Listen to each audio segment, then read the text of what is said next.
Monsters. Are they real? Do you think we are around them? Well, what if I said there are monsters among us?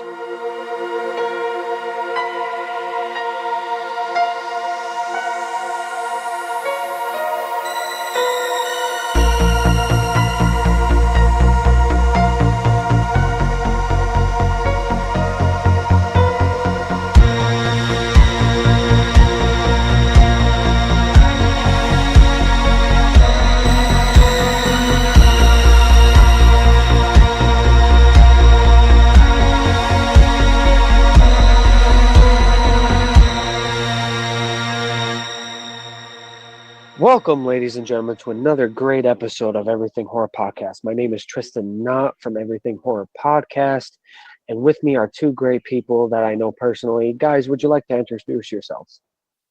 Hi, I am Paul Doski. I am the owner-founder of Everything Horror Podcast. My name is Ken Artuz, founder for DecayMag. Good evening, gentlemen. Now, we're going to be talking about three different topics tonight, and I hope you all enjoy it. So, let's get started. For the first topic that I had brought to the table today is our favorite type of monsters that we see in film. And what I mean by that is, what is that type of film that we like to just put in on like a Friday, Saturday night, get some popcorn, and just, get snuggled up with your favorite plushie, or maybe your wife or girlfriend or whoever, maybe even yourself, because maybe you're just that lonely.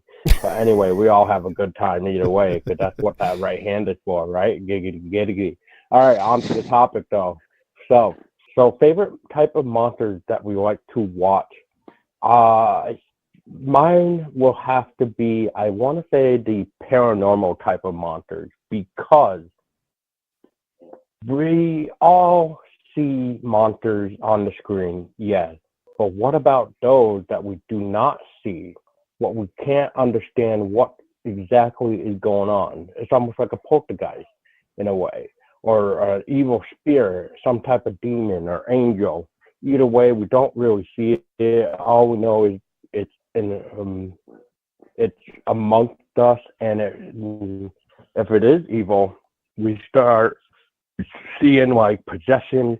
We start seeing shit get thrown around. I mean, there's a lot we can do with the paranormal, and it's one of those things where the eye can't see everything, and that's what I dislike, because it's always a mystery. It's always that mysterious type of entity of what is working in our world or in this specific area that we can't see. So, Tristan, I'm going to start with you. What is your favorite type of monster that you like to watch?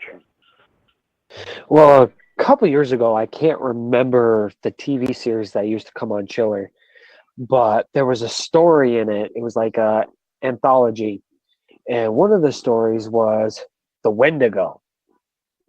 And I did a little bit of research about the Wendigo. There's two different stories about the Wendigo. The Wendigo, they describe it as this big, hairy monster that lives in the northern, snowy region of America, and it stalks its prey from behind and can actually gather other creatures to attack its prey. But also, there's this other story that the Wendigo is actually an apparition. It's actually like this Indian apparition that if you see it, you go on a cannibalistic rampage. And it's kind of mysterious how all these two stories come together.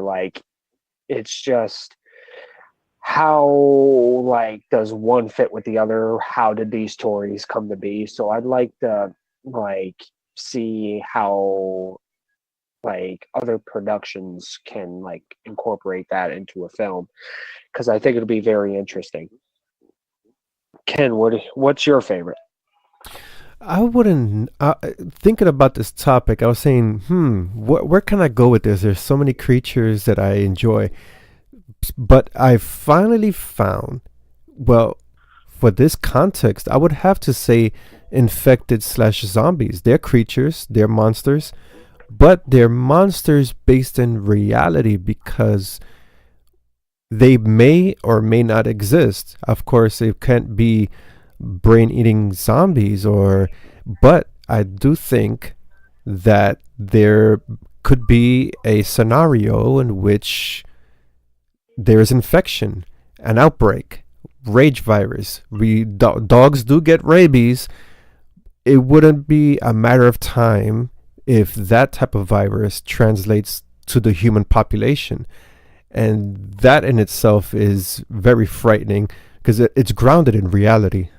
I agree with both you guys because, like Paul said in the beginning, monsters that you can't see. We just saw Birdcage on Netflix, and you never saw the monster at all. And it really gives you that mysterious, like, what is lurking and what we can't see. And with you, Ken, is like Stephen King's Cujo. You know, it got bit by a rabid bat, and it starts going on a killing rampage, the dog, and it's really terrifying. So I agree with both of you guys. Those are good choices. Well, to touch you on that Bird Box thing, because I guess you have not seen the post that that I shared amongst our cool horror group that we have.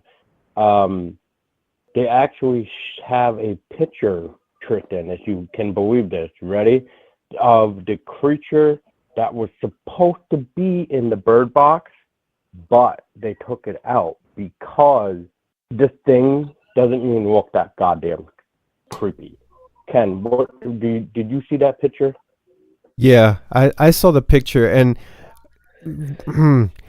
it's good that they didn't add that to the film, but at the same time, I wish they did. You know why? Because for that type of films, such as that, The Mist, the reboot of The Mist that happened last year, everyone is so infatuated with the creature, when in fact, the real monsters in that scenario are not the monsters themselves, is the people, the humans, human nature, and what people do to each other that's really fucked up. And that is more scarier than any monster we're going to be discussing on this podcast, because hey, you could in a fight or flight situation, you may think that person is going to help you. He may push you or he or she may push you so that he or she could survive. It's pretty fucked up. Or trip you. Yeah. But also, like, I know what you're talking about, Paul, because I saw a video earlier on YouTube, and it showed the monster that was supposed to be in the movie, but also a fan of the movie wrote the guy saying, you know, I'm glad they didn't put it in it because it makes us think what is lurking in, like, what we can't see. So I think a little bit of that is, like, very, very key on how well that movie is doing right now. Exactly, and that kind of goes back to what I was just saying. Anything that we don't see is much more scarier. And good thing that you brought that up, Paul, not to divert away from the topic, but that brings up the Saw Part 1. We don't see gore and carnage in that film, and many people insinuate that Saw is a gory film, and when in fact it's just your mind playing tricks on you. When a guy's cutting off his foot, you don't see it, but it's worse because you didn't see it. You're thinking about it. Exactly. We're imagining it in our own heads, yes. Or see it in our own heads, yes. Yes, especially Ken when he crawled away. We don't see it. We don't even see it there either. That's it. So that's I the power agree. of imagination. The imagination is like probably the greatest thing you can actually have out of a horror genre film. Anyway, if a movie allowed the imagination to run, we have unlimited possibilities. I guess that's why now horror podcasts have become so popular, because people could listen to it on their train or sitting in bed, and they let their imaginations go wild listening to the narrator as opposed to watching a movie or even a horror novel. Same context. Hmm. That is true. That is true. So, Paul, you picked a great topic. Is there any closing thoughts about uh, what you else you want to say? Well, I guess I mean, there's like Ken was saying, there's a lot of good monsters out there, and it is hard to choose. But I just find it that the strongest point would be something that we cannot see, even if it's not paranormal related. But as long as we do not see the creature and just let our imagination run, the imagination is just endless. Yeah, I agree with that. I mean, I like not seeing the monster, but also in the back of my mind, I would like to see the monster, like even if it's at the end of the film. Hmm. But with Paul's point of view, there's that psychological context, and I think we have seen that in many recent horror films. And we don't know if the protagonist has a mental illness, an affliction of some type of trauma. Let's say they were in a car accident or something like that, or supernatural presence that is making them do or see things, or a combination of both. And there's a lot of films recently that have conveyed on those two tropes, which is great because it's a different take on a ghost story. Yes, exactly. Like a perfect example, Ken, would be the one that I helped you with, the Harrowing. Perfect example of that right there. Mm-hmm. Mm-hmm. I'm grateful that now we have filmmakers that are venturing in those avenues, because if you keep doing a ghost story with the traditional haunting, you see the ghost, you see the door slamming, etc., etc., it just gets so redundant and it gets boring after a while watching the same shit all over again. In this context, not only are you presenting a supernatural element with the topic you present, Paul, but also you could open doors for social commentary and bring in the mental illness portion of discussion. Hmm. Well, then we might as well throw in something like maybe the video game, The Evil Within, Of course. when we had to help that kid. I can't think of his name right now, unless you remember, Ken. But it has been quite a little bit since I played that game. But yeah, I mean, I just remember the kid that we had to help, and he just kept repeating himself, like losing my mind, losing my mind, losing my Mm-hmm. mind, and and he just blabbered on, really just not. Well, I hate using that word blabbered on, especially when I'm talking about I'm mentally ill, but it's true though. Like they don't talk in complete sentences. They just ramble on with themselves. Mm. And the interesting thing that I will make of this now is that maybe they're not really rambling to themselves. Mm-hmm. Maybe they're actually rambling to something else. Mm-hmm. Right. Because as a paranormal researcher, I know that you are aware that persons who are autistic, there are evidence that says that they can communicate with uh, paranormal The dead, entities for yes, some reason because of their yes. senses. Yeah, my this is a personal experience. My uncle was schizophrenic, Ooh. and he used to stand in the corner and just talk, like just like someone that wasn't even there. So we always thought he was talking to the dead. So that's really very touching Oh, for me. oh yeah, oh yeah. It, it can be a very touchy subject, and if done right, we can make it much more personal, if not creepier. Very interesting topic there, Paul, with the entities that you cannot see. And I'm gonna have to stand with those creatures that are grounded in reality. Case in point, as I had mentioned, zombies, or more realistically, infected. Uh, there are so many government experiments. You don't even need to be a conspiracy theorist to know that every government across the globe are experimenting with bio warfare, whether it be nerve gas or LSD, and it's just a matter of time before something breaks loose and falls into the populace. There have been documented cases in which, case in point, in Puerto Rico, the women back in the 70s were being tested on a clandestine experiment to make them sterile. They were injecting young girls, making them sterile, and they were passing these injections on as, let's say, a vaccine of some sort for whatever the case may be. And to this day, many young girls, 30s, early 40s, they can't have kids and they have to resort to treatments in order to have kids. And these are the scenarios. What if scenario of an infection disease makes people go mad, violent?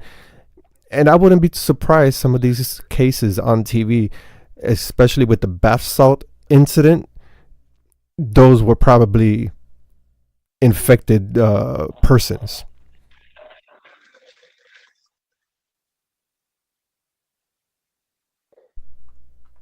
I absolutely agree with what you just said, Ken.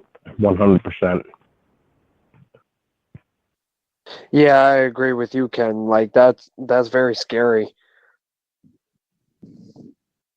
And recently, we've only seen films that project zombies as flesh-eating creatures. I think the closest thing that we have grounded in reality is the video game The Last of Us, which was an outbreak, a virus outbreak that eliminated a certain percentage of the populace. And of course, then we have the human drama element invested into it.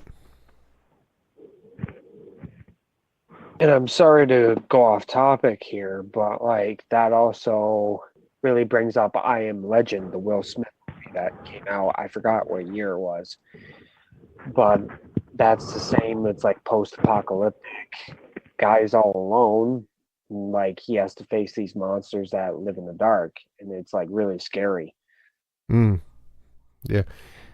We could just speculate on what's really going on out there. But wow, it could. Yeah, you once you start diving into stuff like that, you start wearing aluminum hats. I don't want to wear aluminum hats.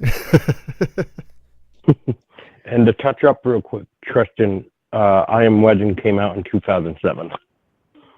Yes, thank you. And it was a reboot from a reboot.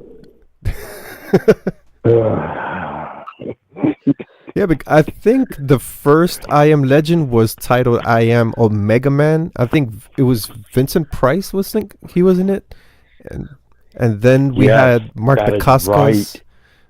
and then Will Smith. Oh my God, Vincent I Price. actually didn't know that was a reboot.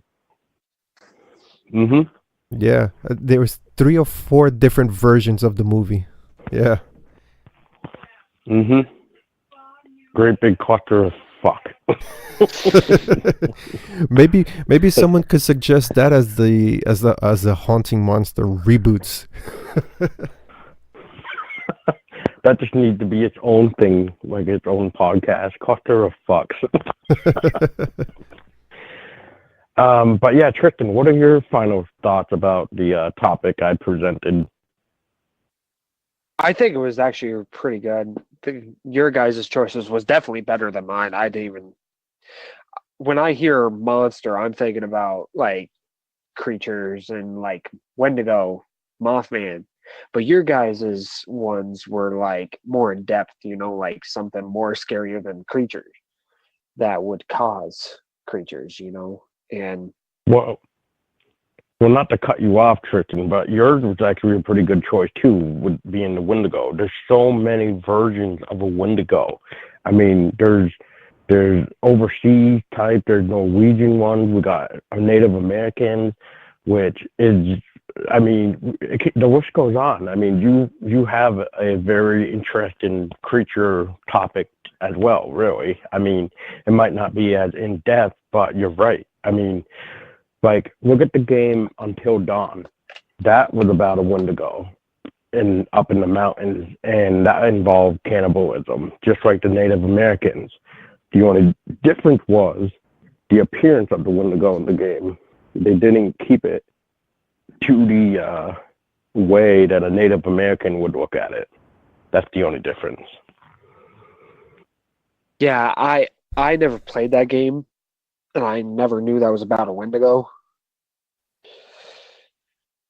But with the Wendigo, Oh yeah, you got an interesting point there, Paul. With the Wendigo, it begs the question, just like Sasquatch and every other creature, if they're worldwide and people see them, what makes the general populace so sure that these creatures don't exist? I think they exist if we have so many cases of it worldwide. exactly. And you know, after talking about this, kind of makes me just go, you know, we hear about like trolls and stuff too. Well, what if trolls are fucking Bigfoots?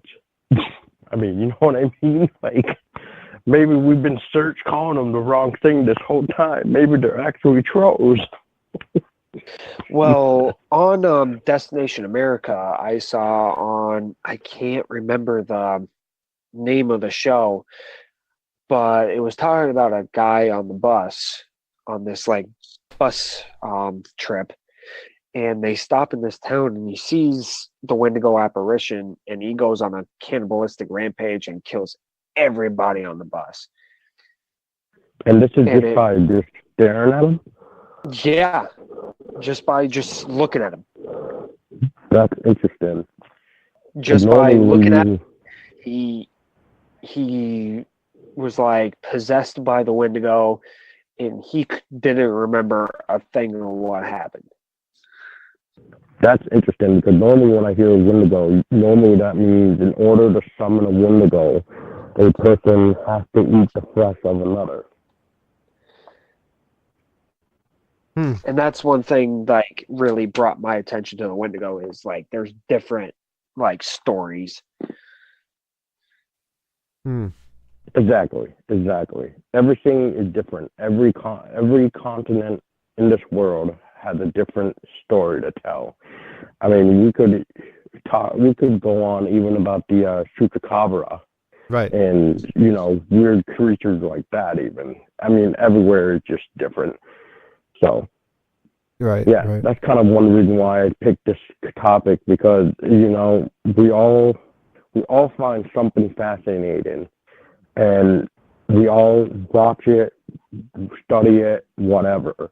And what is it about whatever creatures that we're so interested in watching on these films and stuff? Like, what is it exactly that makes it so fascinating that we want to get up and research and learn more about these things? And, Right. you know, that's pretty much what this topic was really is just what makes it so fascinating too. Mm-hmm. And to touch up on what you have mentioned, Paul, with the chupacabra, and also with the elf-like creatures. Hey, my mom was born and raised in the country of Panama, and growing up, I'm fascinated with the stories that she used to tell me, that her and her sisters were afflicted by this leprechaun-looking creature that would lurk in the forest. And one of my aunts at the time, which was my mom's sister, of course, was going to be taken by these creatures. And my grandmother, very religious grandmother, she would say her prayers. And of course, this thing would start shrieking in panic and fear. But mind you, we're talking about an age where in the countryside, of Panama, no electricity, and I experienced it firsthand. You close your eyes, that's how dark it is over there. You can't see your hand in front of your face. So imagine seeing a creature, a shadow of a creature, and red pulsing eyes in the darkness. It makes you wonder what's really out there that we can't explain. Man, just you saying that already starts up a topic for the fairies, like, the Scottish, I think it's Scotland, like fairies or whatever, where, they snatch your other half if they're alone, and then they pretend that it's actually, your other half. But then, you start, if you know your wife or your other half that good, like whatever she is, even if it's just a family member, and you start seeing like the different changes, yeah, you're gonna point them out real quick. Right.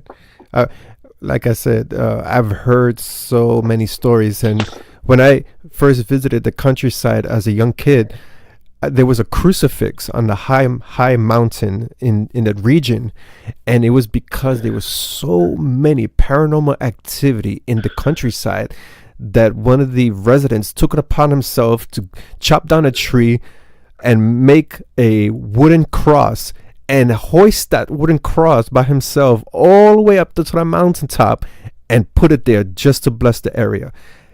And I saw the cross up there. And when I visited recently, it was, of course, it fell down because of age or whatever. But it just goes to show you, it's just fascinating, amazing. Sasquatch, Wendigo, so many things are really lurking out in the unknown. But that's more crazy because that just showed dedication right there of how far somebody would go to bless a land. Oh yeah, I'm telling you, the first time I heard something like this, and hey, they should make a movie out of it. Paul, you are a fan of the Headless Horseman. Well, yeah. I heard tales in that region of a headless horse. A headless horse.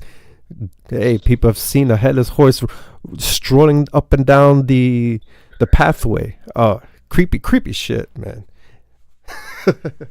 That's something you do not hear every day. Hell, that reminds me of an interview we did with Bill Oberst Jr. He was talking to me about an old film that he really likes, and even though he says it's like not like it's B-rated, of course, but it's still unique because it involves a gargoyle riding a horse. Hey, it had to come from somewhere. Exactly. Yeah. But yeah, I think that's really all I have left to say about my topic. Does anybody else need to say anything more? Well, I have to put it out there just in case I get lost maybe next year and you don't hear from me. My wife and I are planning to go back to that region because we have a plot of land there that used to belong to my grandma.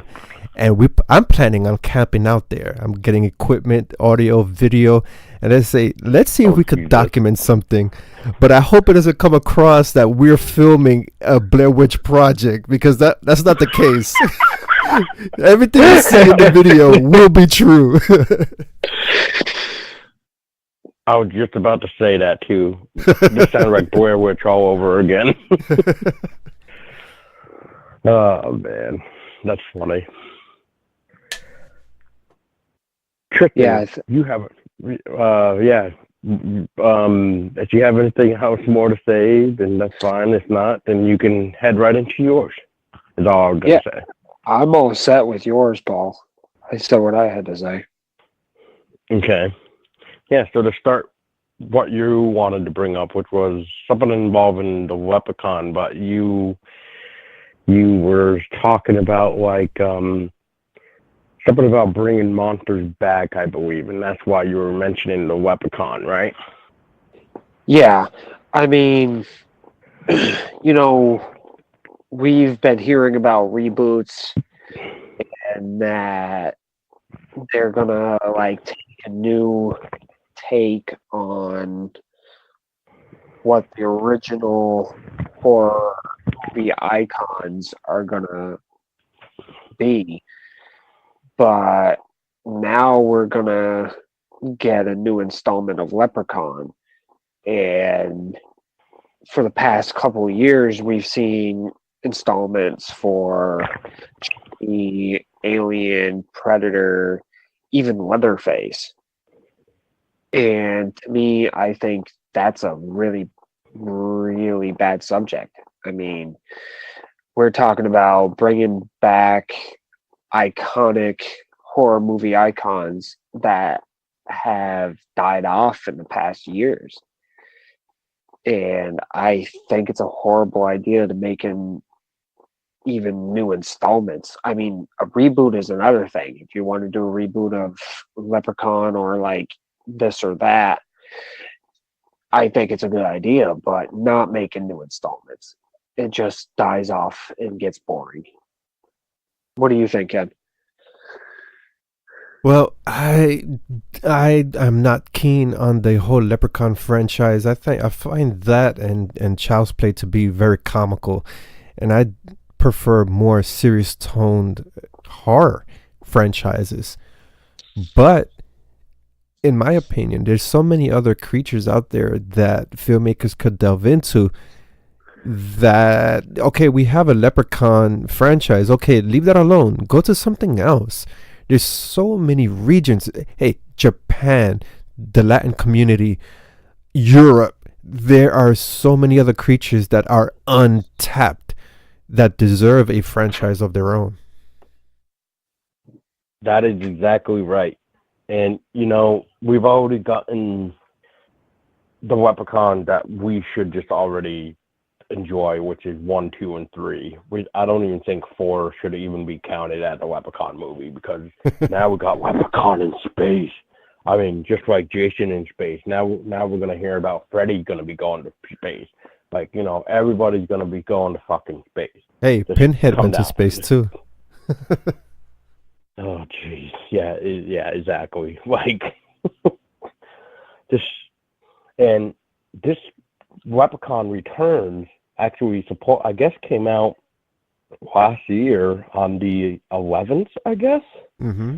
So, and what is interesting about this is that it's a TV movie. So, so does anybody know, is this on VOD anywhere? Is it just like one of those TV films where we can't really see can't really see it anywhere yet? Like unless we have a like specific streaming service or whatever that is on. Has anybody heard anything about it? I'm just curious now. Leprechaun Returns Yeah. is a sci-fi production, so I'm guessing that it's going to be on sci-fi. Mm-hmm. Exactly. Okay. So there's my answer right there. So it's going to be on sci-fi. Oh boy. I mean, And don't like get me wrong. like you said, Paul, sorry to cut you off. No, fine. Like with the Leprechaun films, like I said, that brings up another thing that I said was it's boring. We went from like a good first film at the farmhouse, and now we go to Las Vegas, we go to New York, and then we're in space, and then we're back to Earth, and then we have the horrible WWE like version of it, which I don't even count that as a Leprechaun movie. And then now we have it going back to the original first one. So it's very confusing. I don't think it's as confusing as seeing Leprechaun Returns right now on Amazon. Like according to this, before you even click into it, but Leprechaun Returns here on the search page of Amazon, it's actually showing up as a 2 out of 5 star. But if you click on it, it's now telling me it's a 3.5 star. So I don't know which one it is. I don't. God. God. To digress a bit, I don't go for those reviews that are on Amazon. In most cases, not all the time, they are populated reviews. They'll have the friend of a friend of a friend of a friend go in there, create multiple accounts, go and give it a good review and boost up the score. And the bad reviews from legitimate people who've seen the film, it takes them a long time to lower that score. That's why I find fishy sometimes when I read those reviews on IMDb, Amazon, and personally, I've seen firsthand account of someone really copying word for word several reviews from that site and pass it along as a legitimate article that he writes for a particular film. And like, wait a second, what you committed is plagiarism, dude. Come on, what the hell is that? But also, there was another reason why I picked this topic is that with this Leprechaun movie coming out, it's what I mentioned last weekend on actually your podcast, Ken. Yeah. Is that even though you have the original Leprechaun, not even that scary, but you give it a new look and you give it new graphics, maybe it might be good, maybe not. We just gotta wait and see. Right. But with a creature like that, there's only so much that you could do, practical or CGI. I mean, leprechaun is a leprechaun. We know a leprechaun from our cereal boxes, from whatever the case, for pro wrestling. You can't really change the leprechaun much, just like Bigfoot. Oh my gosh, over the past 3 years, there have been so many Bigfoot films. They all look the same. Come on, a gorilla suit. You could buy that at Party City. Come on. I think outside the box. If you're gonna create a leprechaun and you really want to change it around, you have to really think outside the box to make it look either scary or comical. But from the pictures or Leprechaun Returns, this guy's comical. Come on, Eric. Have you seen the trailer to this? Come on, it's just ridiculous. Oh yeah, I saw one part of the trailer where the guy's taking a selfie with the leprechaun. I'm like, what the hell am I looking at here? I tell you. Wow. Man, are we taking that scene from fucking Shaun of the Dead when what's his face takes a picture of the guy with the zombie? Hey, but I think that was the first time we've seen something like that. But that's why it's so iconic, and it was done well. If you got to do comedy and horror, you have to do it well. It has to play well. You can't just throw shit like that and expect people to make a meme out of it and be immortalized on the internet. It's not gonna happen.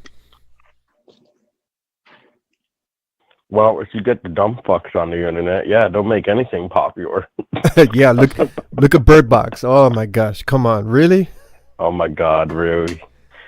Dude, I still can't even get on social media without seeing some type of meme about that goddamn movie. Like, come on now, stop it already. Right. Hey, in my opinion, Daredevil is the original Bird Box. He was the first one to wear that thing over his eyes and kick ass. It's nothing new. Speaking of Bird Box real quick, not to just go off topic again and talk about this goddamn film, but just I have to point this out there. Tristan's going to get a kick out of this, I know. So, Tristan, get a load of this. So, there was a crash somewhere. I forget exactly where. They didn't, wait. No, yeah, no, I'm getting it confused with something else. But anyway, the idea of this article was this person got into a car crash on the highway while doing the Bird Box challenge. You gotta be kidding me. I wish I was. So stupid. So this Bird Box challenge is really getting out of hand because now people are trying to drive and do the Bird Box challenge. Yeah, that's all I got to say about that. But to also touch on with, monsters coming back, I mean, look at next year, I should say. We're getting LeBron James to be possibly producing, if I remember correctly. He's going to be producing the next Friday the 13th film. I don't know if any of you guys heard that, but you told me that at work, Paul. That ties into they have to wait for the lawsuit to get settled before anything could happen with Friday the 13th. It did get settled. Ah, okay. Yeah, it got settled. But also, I've heard through the grapevine that Robert Englund wants to do another Nightmare on Elm Street. Yeah, he wants to do it one more time. And that's because Robert Englund dressed up as Freddy in that one TV show for like a Easter egg or something. And since everybody enjoyed that, that's when the idea came that Robert wants to do one more film as Freddy Krueger. But yeah, to touch on that Friday the 13th lawsuit, yeah, that ended back in October or November, maybe even sooner. But so the deal with that was the original writer won, and the only thing is he only had the rights for the first film. So that's it. But nothing can be done overseas about it. It can be done with the franchise. Right. And stuff like that. Oh, well. So yeah. It's still pretty much in a hole anyway, so yeah. But so is there anyone closing thoughts about my topic? Leprechaun? Wow. If they're going to make I would watch a Leprechaun movie if it's more serious tone, more grounded in urban legend. Sci-fi, they released El Cuco last year, which is good. It wasn't so bad. It wasn't great, but it wasn't bad compared to the other films that they released. But if they make the Leprechaun movie more serious tone like that with urban legends and you have a good slate of characters with character arcs, I would watch that. I would not watch this atrocious film that just released. And you could see the bulk of the film in the trailer alone. You don't need to watch the movie. Just watch the trailer. There you go. Save yourself 90 minutes of boredom or whatever psychotic episode watching this film. Oh my God. That just reminds me of, what was that film with Arnold Schwarzenegger? Fucking Maggie. People kept saying, you don't even need to watch the whole damn thing. Just watch the trailer and you understand the whole goddamn story. Exactly. That's the same with Leprechaun. You get a bunch of girls, they buy a house for the sorority, Leprechaun comes out from the well, kills, he multiplies, slapstick jokes, the end. There you go. Yeah, and the original Leprechaun in this film either, in the Leprechaun Returns either. It was somebody new, wasn't it? Because the other guy was pissed off at somebody. If I remember right, was he pissed off with the people, or am I thinking of something else? Well, the Leprechaun itself or the actor? The actor. Oh, I'm not sure. I believe he was mad because he wasn't involved with the WWE film, Leprechaun Origins. Yeah, I don't remember. I remember seeing the article. I just don't remember what he said. I just remember he was not a happy guy, and that's why he was not coming back, or they didn't invite him back. I don't fucking remember. Well, I guess we could all agree that he must have a short temper. Brum.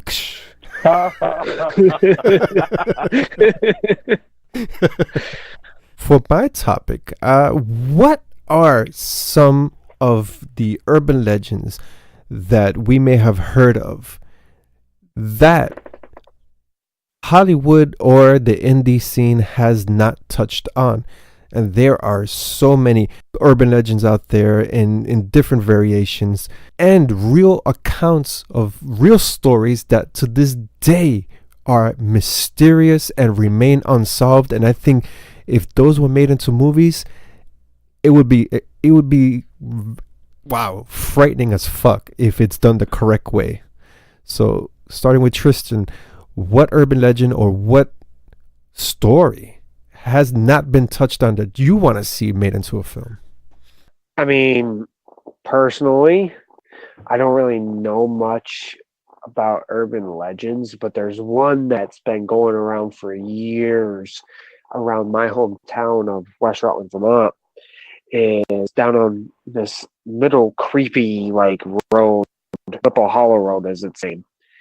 Is someone will be driving and they'll see this girl in a white dress walking by, and they turn around to go pick her up and ask her if she needs a ride, and she's not there anymore. She's gone. Mm. So that would be kind of interesting to see like how they take that story.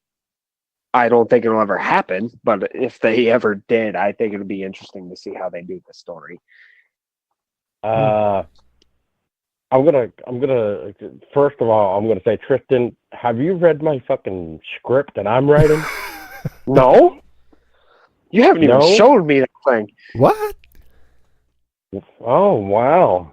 Because I'm on mute listening to you, and you're talking about probably the exact thing, folklore, urban legend that I'm actually writing a script for right now. So that is really funny that you brought that up. So it's actually, that urban legend is in fact going to be coming to life actually from me. So isn't that ironic?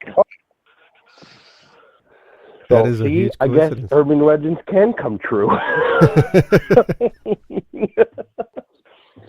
So, so Tristan, I'm gonna have you think of maybe one more. Like I said, I don't really know much about urban legends, and that's the only one I can think of right now. Cause like the only one that's the only one I could think of right off the top of my head. Man, well, you could. I think I know which road you're talking about too. Just to be fair, but you're talking about the road in West Rutland called Marble Road, which connects to the Whipple Hollow Road, right? Yes. Yes. See, exactly. That's the exact folklore I'm actually writing in a script on. Shit, you not. And what I'm going to do right now is I'm going to take this a little bit further for you, Tristan. So back in the day, that would be Hollow Town. Back when the marble business here was booming, the town of Whipple Hollow used to be pretty interesting because, like I said, the marble business was booming. But what makes this so weird for Vermont here is that one night, everybody in Whipple Hollow got up and left. And that's how it became a ghost town. So No Tristan, kidding. you can take that folklore from me if you want. Wow. But you asked Paul if I had one more. If I had one more urban legend to talk about. Yeah. And I think it would be like Champ. Lake There you Champlain. go. There you go. We talked about creatures Champ is like, I don't know if you know anything about that, Ken. Yeah, that's the Loch Ness monster's cousin. Yeah, pretty much. Exactly. Yeah. It's like his baby boy. Yeah. And people have said for years that they've seen it, that a lot of people went diving into Lake Champlain and they've came across remains of what they think is the Loch Ness, is the Champ. Mm-hmm. So it's kind of interesting to see how they would do that too. And if they were to do something like that, I hope it's not CGI. They should just No, make God, no. make it. Jaws was not CGI. Jaws, they Yeah, built that was the all thing. practical. Right. Yep. So if they make a film out of Loch Ness Monster or Champ and make it practical effects, it will do. Please, nothing with Meg or Jason Statham. I don't want to see Jason Statham fighting Loch Ness Monster. No. Get good actors, practical effects. I think that would be a good movie to see. We haven't seen a movie like that. Paul, correct me. We haven't seen Loch Ness Monster. All we've seen is alligators and sharks and what else? Snakes, right? Correct. That's yeah. I can't think of anything else right now. I mean, yeah. We got Anaconda. We got Meg. We got fucking Jaws. We got Snakes on the lots plane. of open. We can't forget Yeah. that one. Right. Right. Yeah. Loch Ness Champ. Yeah. That has not been touched on. No. And like Ken said earlier, I mean, there's a lot of Bigfoot movies, so that can definitely die down. Oh, there's way too many. Oof. Really, guys, is that the only thing you could think of? Bigfoot? Well, there is one Bigfoot film that I am kind of intrigued on, and that is the Cherokee Creek one, just because it had been pulled from Amazon because it's too offensive, apparently. And then there was another service that denied the movie too because of the fact that it was so offensive, quote unquote. Wow. Yeah. Coincidentally, that you bring that up, Stacy's reviewing that film for us. But yeah, I'm actually in talks with them to possibly do an interview with them about this so offensive film. I think it's a marketing tactic. It's a trick. It's a trick. But you know what we also need to see? We need to see some type of film where it kind of goes beyond the deep sea. And what I mean by that is, you know, we always discover new species in the deep water, especially in the darkest part of the ocean. Mm-hmm. But what is really down there? And we could maybe come up with something really scary, because look at some of the shit that we've discovered already from the blackest part, where these things are blind or whatever. I mean, they're fucking scary looking. It's just like, we really have these things. Like, oh my God. Yeah. Like, I wouldn't want to fucking run into one of these things out in the ocean. I mean, what are your thoughts on that, Ken? Yeah. We have not yet discovered the ocean floor. And given that the technology that we have, the machines that we have, we still can't get that deep. And you could hide some shit down there. And I wouldn't be too surprised. There's a lot of documentations throughout the years of UFOs, but there's hardly any talk of USOs, which is the crafts going underwater in the depths of the water. There have been cases of that before, and there have been military cases of sailors, sonar, seeing things underneath the ships, going past the submarines. So that is a great idea. And that also ties into 10,000 Leagues Under the Sea. I mean, that's the only story that really touched on that. And that's a great story too. Oh, classic. But other than that, there's nothing else. What have we found? Journey to the Center of the Earth. I don't know.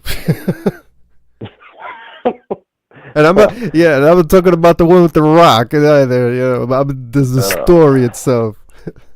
Well, we might as well throw in a day after tomorrow then. Right, that's an interesting take right there with the depths of the ocean. Yeah, there's so much mystery going down there.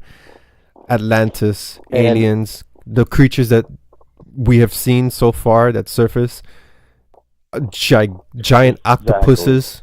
They have been Also, giant squids. Also, like the Kraken, everything, right. like Yeah. They have no found done anything with that, right. They have found mutilated great white sharks, mutilated whales, everything, and they're saying, what did that type of damage to this huge creature? Nobody knows. Yeah, what would make a great white shark get split in half? What would make a whale get split in half? All that evidence is right there. and I mean, we've seen Moby Dick, yeah, we get it, but what's really funny is I'm really surprised Moby Dick hasn't been remade yet. No, don't. CGI Moby Dick. No. Actually, I believe they did in the Heart of the Sea with Chris Hemsworth. Oh God. I don't know if Heart of the Sea, you that at all. Thor versus Moby Dick. Oh my God! Yep, there it is. 2015. Wow. What is this work coming to? Oh my God. But Yep. I just had it in the. Oh yeah. Also, like not that long ago, back maybe last November or last October, I was talking to a friend of mine, and he said he saw a video on YouTube, and it was from Discovery Channel, the Animal Planet or whatever, and it was like real life stories of the megalodon.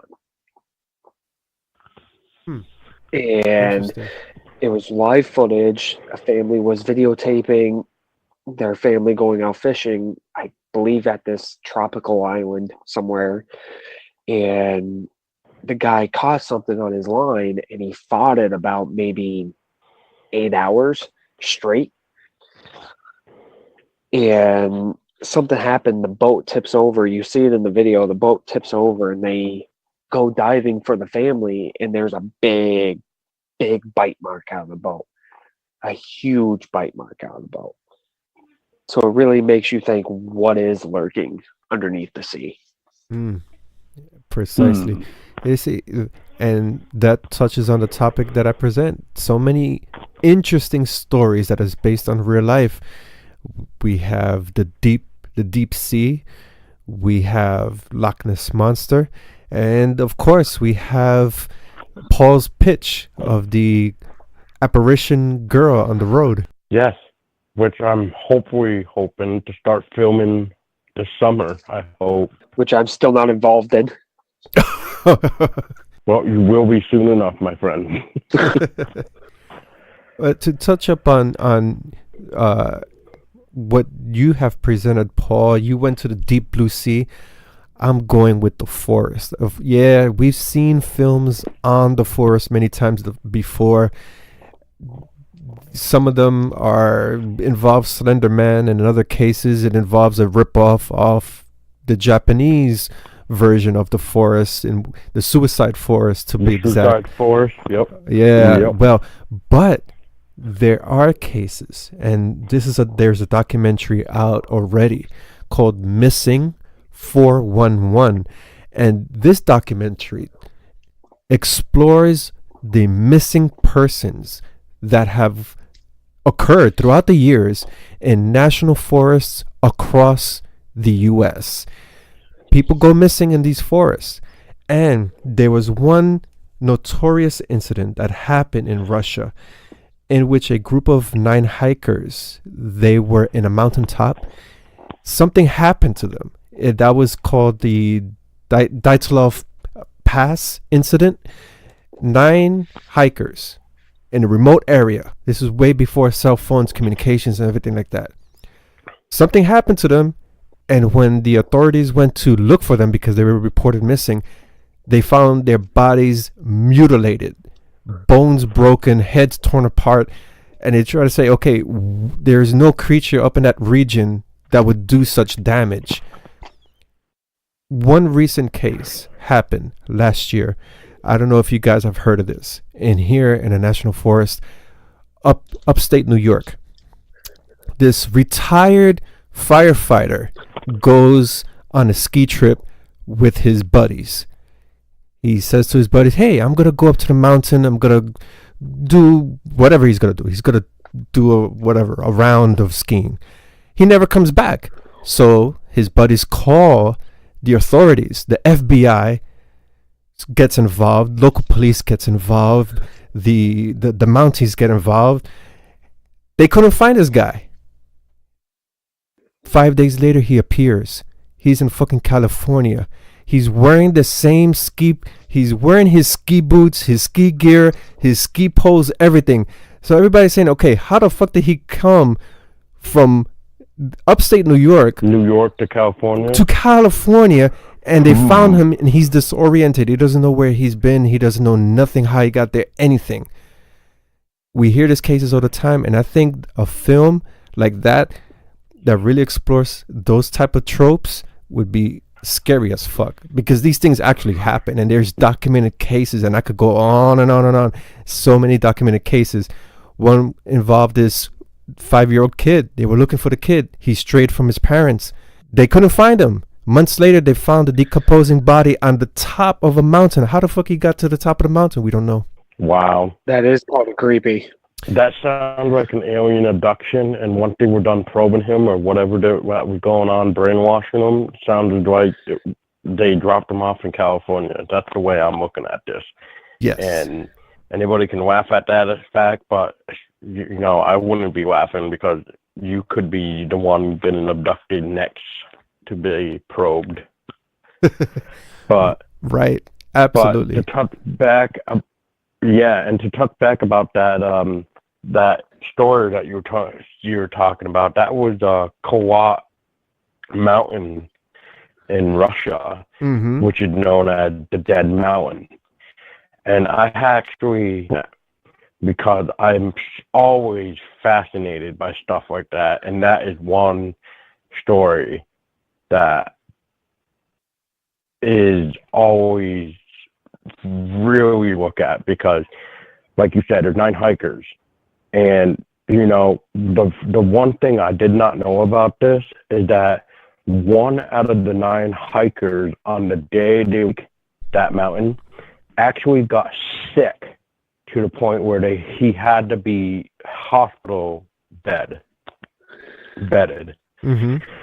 And he learned his 8 other friends were all died, like after they found their bodies, which not only were they mutilated, and for those that had broken bones, but they showed signs of no struggles, no bruises at all.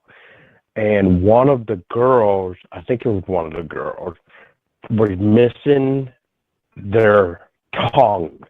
How do you explain that? On top of one of the bodies was detected with radiation. Right, I heard about that. Radiation on a fucking mountain. Right. Like, come on now. And I'll throw it out there too. I don't care if you don't like the film or not, but I like it just because they actually bring in those true facts based on the 9 hikers. Is The Devil's Past. If anybody has not seen that No, film, I have not seen that. check it out. It's definitely good.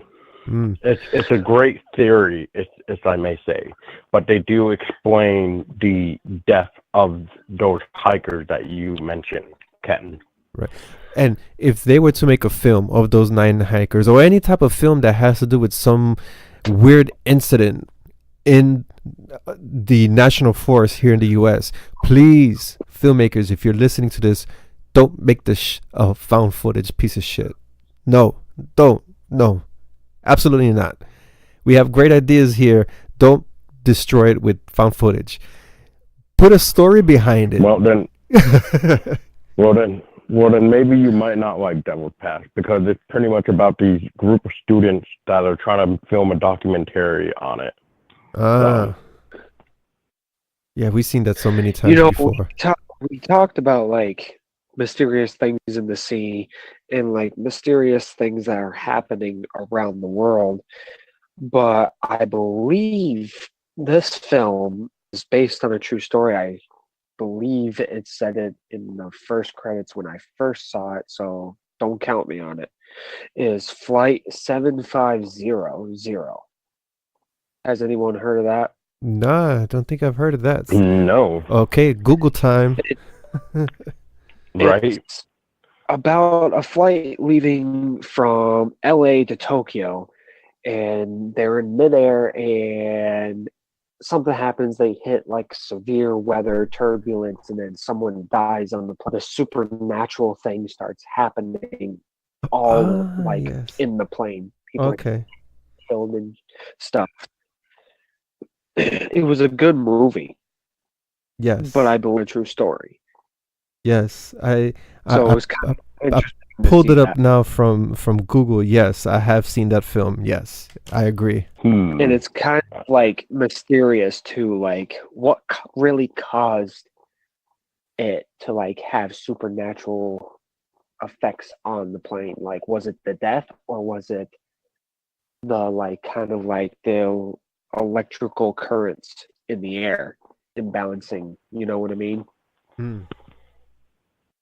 Yeah. Hmm. Hey, yeah, Well, we we speaking we of, we've seen a oh, surge go of ahead, alien Ken. Yeah. films, and these films that have been releasing now doesn't have to do with Independence Day. It really has to do with alien visitations coming down and mankind trying to communicate with these things. So, with these ideas of this plane, with that plane film, the movie that you had mentioned, that could also come into a factor here. Hey, we had a couple of years ago a plane disappeared, and all these nations looked for the skeleton of the plane. They couldn't find nothing, no skeleton, no debris, no black box, no crew, nothing.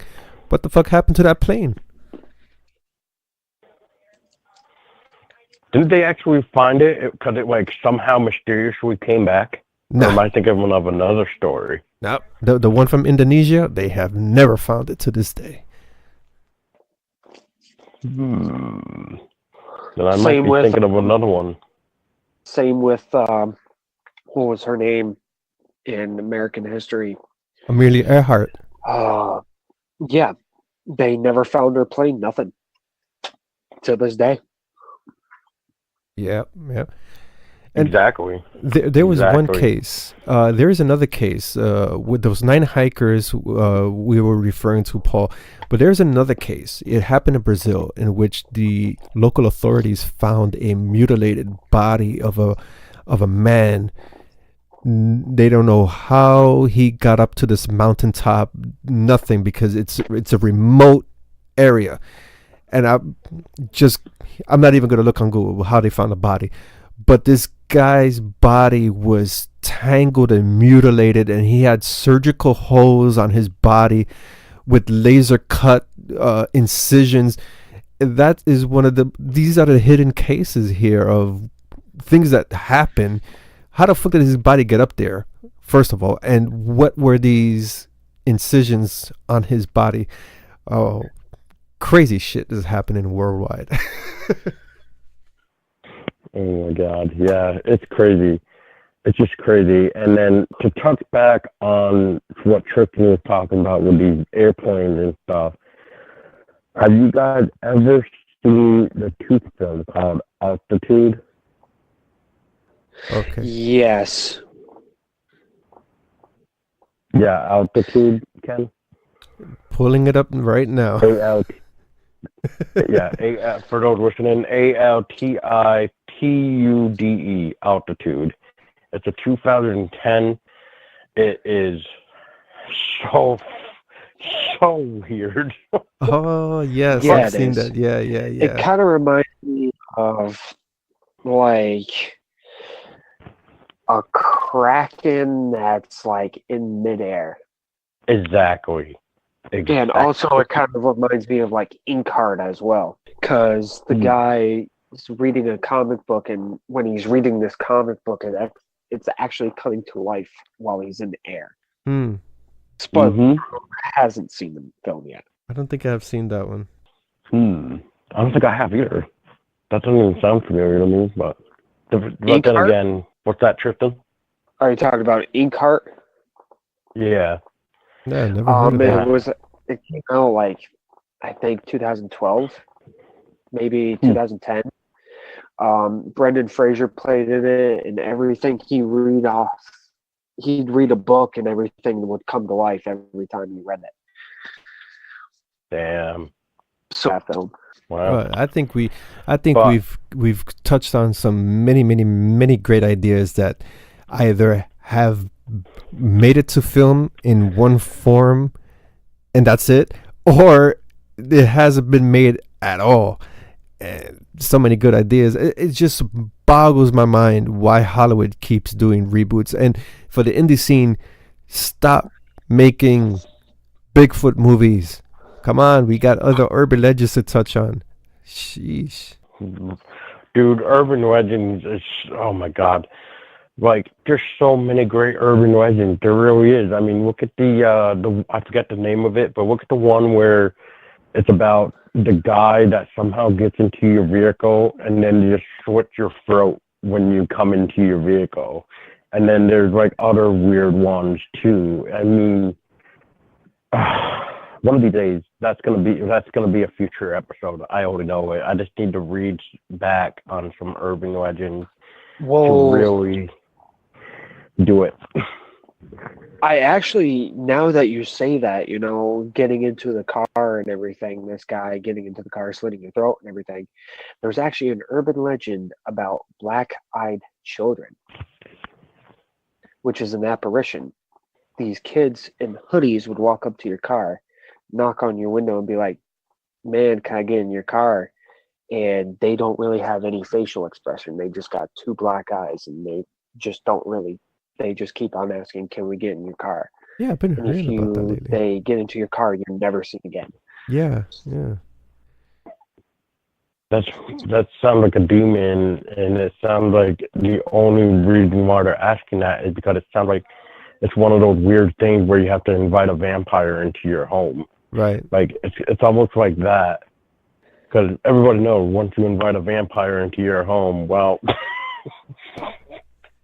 so that's it, game over.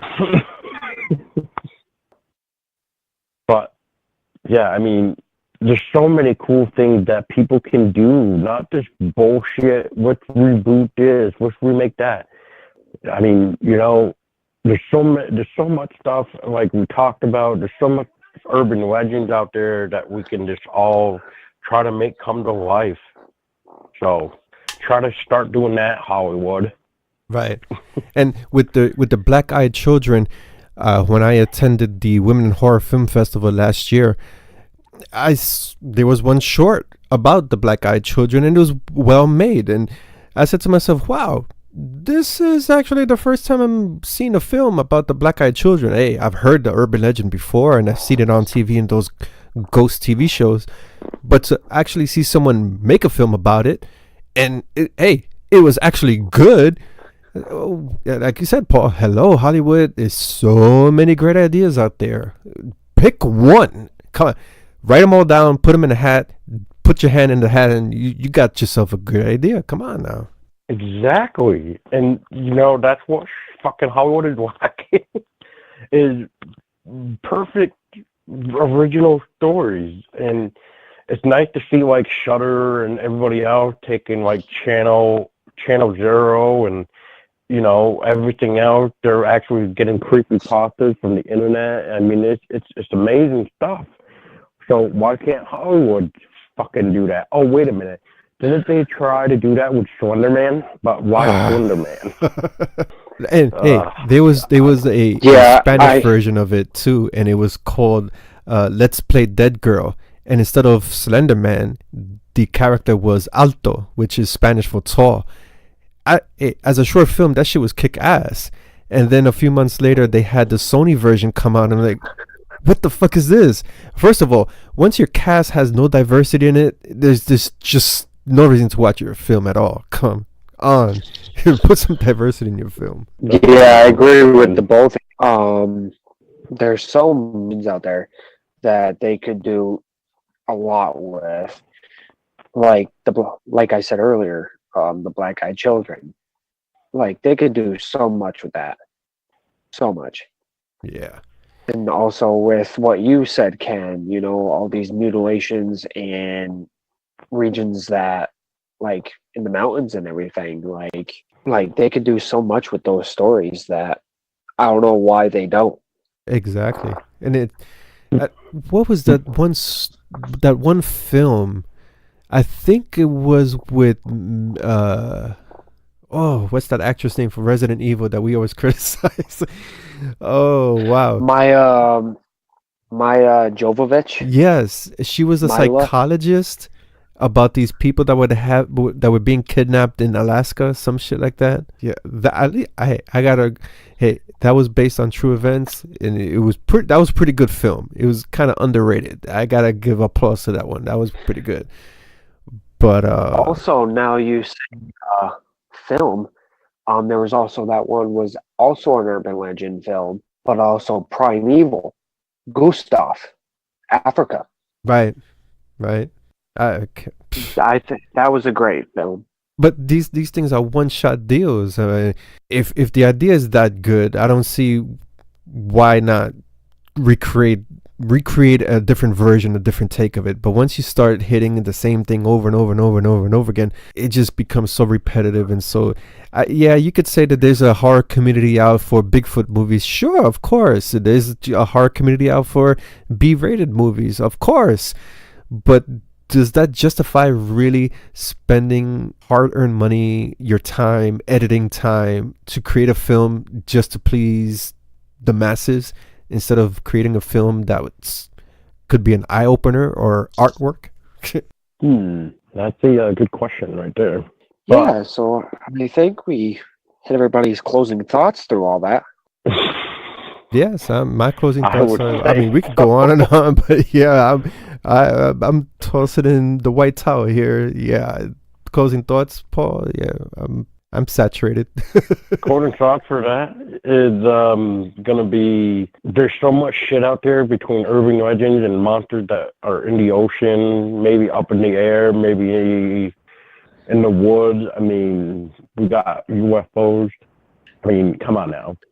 Start looking into those and bring those type of stories to life. Don't keep reharsing the same shit that we already either don't care for or we just had enough of them. Right. Like, hey, leprechauns in space. Yeah, I agree with both of you. There's so much that Hollywood could do, but they don't have the brains to do it with. They never do. They never do. That's why they keep reharsing the same shit. We just need some fresh ideas. That's it. Hopefully in the next 5 years, we get some good ideas and not the same old reboot bullshit. Hey, Final Destination is getting a reboot. Leprechaun is getting a reboot. Come on, we get some better ideas. Better ideas.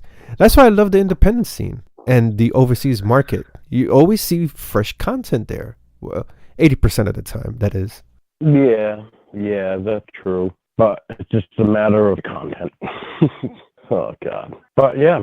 Like I said earlier, just Hollywood just doesn't have the brains to do anything newer.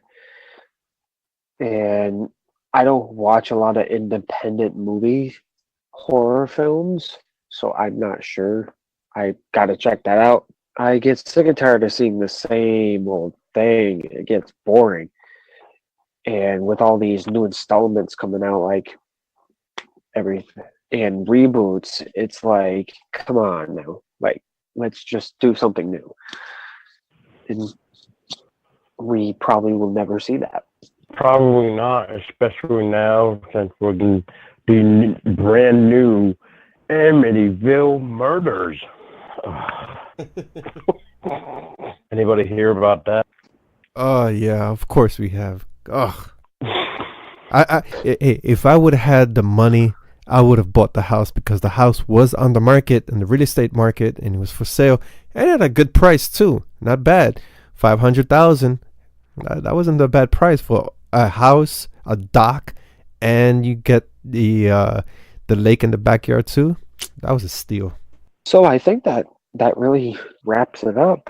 So thank you guys for putting in your input and coming up with two amazing topics. They were really great. Hey, you're welcome. It's always great to talk about exciting topics that hasn't been delved on. And we have strayed for that last segment here and there of films that were on the market that touched on some of the ideas we presented. But still, regardless, I think the consensus is clear. We need better content, new content, and have just dive on different ideas here. And that's a great closure for this podcast. Well, And that's how we're gonna end it. well, thanks guys for like I said, putting in your input and everything. And for all those people that are listening out there, I hope you enjoy as much as we did. My name is Tristan from Everything Horror. And I'm Paul Dosky from Everything Horror. And my name is Ken Artuz from DecayMag, founder for DecayMag. And like we always say from Everything Horror, stay scary.